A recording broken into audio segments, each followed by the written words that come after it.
ang mabuting balita ng Panginoon ayon kay San Mateo.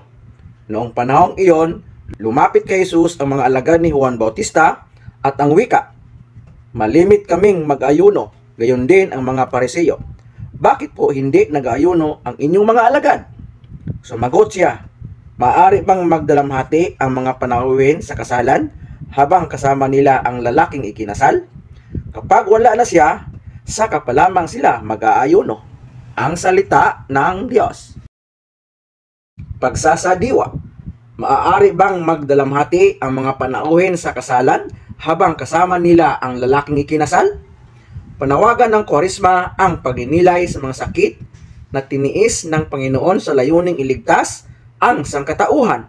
Ito rin ay pagkakataon upang tingnan ang lagay ng ating relasyon sa Diyos at sa ating kapwa. Hindi kalungkutan ang dulot ng Kwaresma. Inaanyayahan tayong buong galak na magtika sapagkat naharap tayo sa mga banal na araw ng pagunita ng pagtubos sa atin mula sa pagkakasala.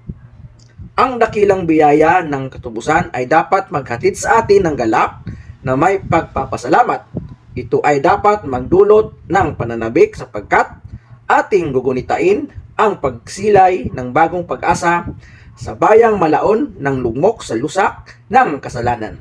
Magalak tayo sapagkat tayo ay itinawid ni Kristo mula sa dilim patungo sa kaliwanagan.